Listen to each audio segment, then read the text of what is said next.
Now, our next guest certainly lives life in the fast lane.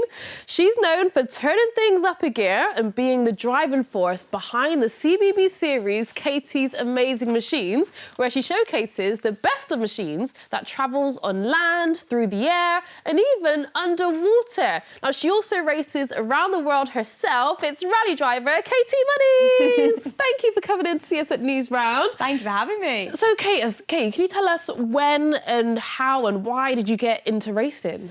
Yeah, it was my dad's fault, really. He was a rally driver and then an instructor, so I grew up surrounded by motorsport, and I think since I was probably 5 years old, I sat in the passenger seat of his rally cars. And I just remember falling in love with the adrenaline and the excitement that I experienced when I was in the car, and I always wanted to know if I could drive like that myself. So I started competing when I was 14 in gross auto testing, and then I moved into the European Rally Championship when I was 17. Wow, since you were 5, so that's a long time. And you've worked with so many different kinds of machines. Like, which one's your favourite and why do you love them? Yeah, I had an amazing chance with the CBeebie show to test out so many different kinds of machines. Everything from, you know, the machinery that operates quarries to submarines, and I loved actually being in the Alps when I got to drive one of the snow plows, one of the Peace Bashers. Yeah. I got to build some ski jumps, so that was new for me. I was terrified of the flying machines, though. I'm not brilliant with heights, so that took a lot to get me up there.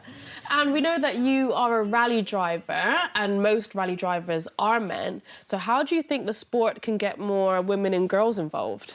Yeah, it's a big question. I mean, the championship that we just saw some clips of is called Extreme E, and one of the regulations that we have there is each team has to have a male and a female driver, and then it's a combined result of the two drivers that gives the team result. So that's really encouraged a lot more training and development to be put into the females to make them up to the scratch of the guys that they've been at. So that's, I think, important to come down from the championships and the organisers and the sponsors to put that pressure on. Yeah. And then us as drivers, I work a lot with organisations to try and raise the profile of women in motorsport, because we need a 5-year-old to turn on TV and see a woman on the F1 grid to know that it's possible. Otherwise, it's not obvious to them. So it's all about raising the awareness of it. Exactly. And thank you so much for coming in today. So are you going to, like, take a helicopter to fly out the Newsround studio, or a speedboat or something? I wish. Maybe a jet ski down the river.